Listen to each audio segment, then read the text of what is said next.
یہ تو عام عرف کی بات ہے، آپ نے تو یہاں تک فرمایا، آپ نے فرمایا یہ کام تو کتے بھی کر سکتے ہیں، اللہ نے مجھے انسان بنایا ہے۔ واہ واہ واہ۔ اب اگر ہم میں سے کوئی ہوتا یا ہمارے معاشرے کا کوئی بندہ ہوتا تو شاید اسے جان سے مار دیتا کہ تو نے میری حتک کی ہے، بےزتی کی ہے، لیکن اس اللہ کے نیک آدمی نے کہا یہ کام تو کتے بھی کر لیتے ہیں، کھانے کے لیے بلایا جاتا ہے پھر واپس بھیجا جاتا ہے، پھر بلایا جاتا ہے، میں تو اللہ کا بندہ ہوں، انسان ہوں۔ اسی طرح اللہ کے ایک ولی کے بارے میں آتا ہے کہ آپ قبرستان میں موجود تھے، ایک لشکری آیا اور اس نے آ کر پوچھا کہ یہاں پہ آبادی کہاں ہے؟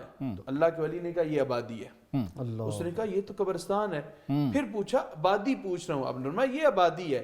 3 بار پوچھا تو آپ نے ارشاد فرمایا یہی تو آبادی ہے، آخر کار ہم نے یہیں آ کے آباد ہونا ہے۔ بالکل صحیح۔ تو اس نے آپ کے سر میں ڈنڈا مارا، سر کو زخمی کر دیا اور آپ کو گھسیٹنا شروع کر دیا۔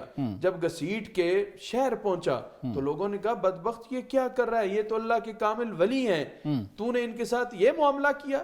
تو وہ قدموں میں گرا، معافی مانگی، کہا مجھ سے کیوں معافی مانگتا ہے، جب تو نے میرے سر میں ڈنڈا مارا میں نے تبھی تجھے معاف کر دیا تھا۔ سبحان اللہ۔ اور فاقہ صاحب، اہل اللہ کی حیات طیبہ سے کچھ مثالیں ہمارے سامنے۔ دیکھیں اہل اللہ کا کردار حضور نبی رحمت صلی اللہ علیہ وسلم کے کردار کا پرتو ہے۔ واہ واہ۔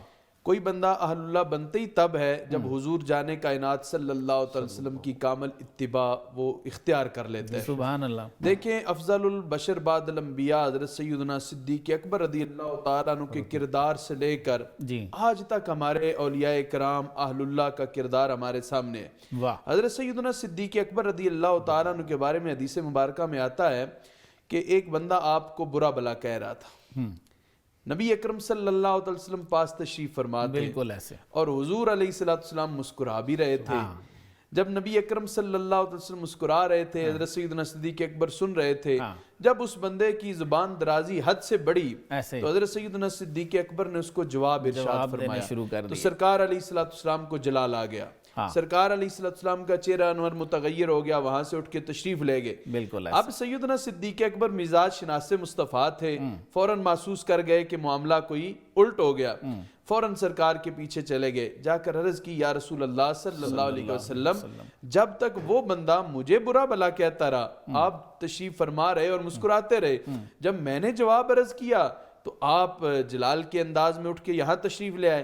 تو نبی اکرم صلی اللہ علیہ وسلم نے جو جملہ ارشاد فرمایا تھا وہ آج ہر مسلمان کے لیے مشعل راہ ہے۔ سرکار علیہ السلام نے ارشاد فرمایا جب تک وہ تجھے برا بلا کہتا رہا اور تو صبر کرتا رہا، چپ رہا، اللہ کا فرشتہ تیرے ساتھ تھا جو تیری تائید اور نصرت کر رہا تھا، تیری مدد میں تھا، اور جب تو نے جواب دینا شروع کیا تو بیچ میں شیطان حائل ہو گیا۔ یعنی اسی واقعے کو اگر ہم سامنے رکھ لیں کہ جب ہم کسی سے بدلہ لینے کی آگ میں بھڑکنا شروع کرتے ہیں تو گویا کہ شیطان بیچ میں آ جاتا ہے، اور اگر ہم صبر کا دامن تھام لیں اور درگزر کریں، معاف کر دیں، تو اس وقت اللہ کے فرشتوں کی تائید ہمارے ساتھ ہوتی ہے۔ اور اسی طرح حضرت خواجہ عثمان حیری رضی اللہ تعالیٰ عنہ کے بارے میں آتا ہے، آپ کو کسی بندے نے دعوت دی کہ میرے گھر کھانا کھانے آئے، تو آپ کھانا کھانے اس کے گھر گئے، جب دروازے پہ پہنچے تو اس بندے نے دروازہ بند کر دیا، کہا کھانا ختم ہو گیا۔ حضرت خواجہ عثمان حیری رضی اللہ تعالیٰ عنہ واپس آئے، جب تھوڑی دور چلے گئے تو اس بندے نے پھر آواز دی کہ کھانا کھا لیں، میری طرف سے آپ کو دعوت ہے۔ آپ اس کی دعوت پہ دوبارہ تشریف لے گئے۔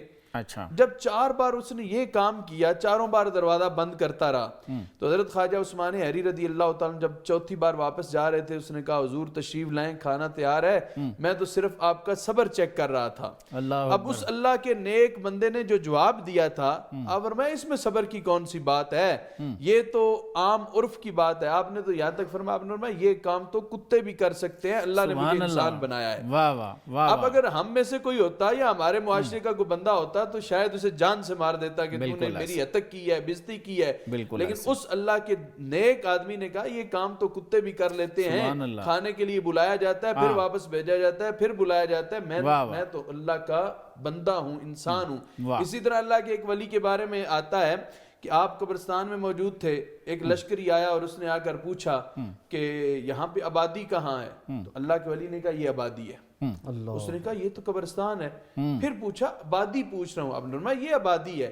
3 بار پوچھا تو آپ نے ارشاد فرمایا یہی تو آبادی ہے، آخر کار ہم نے یہیں آ کے آباد ہونا ہے۔ بالکل صحیح۔ اس نے آپ کے سر میں ڈنڈا مارا، سر کو زخمی کر اللہ دیا اکبر۔ اور آپ کو گھسیٹنا شروع کر دیا۔ جب گھسیٹ کے شہر پہنچا تو لوگوں نے کہا بدبخت یہ کیا کر رہا ہے، یہ تو اللہ کے کامل ولی ہیں، تو نے ان کے ساتھ یہ معاملہ کیا؟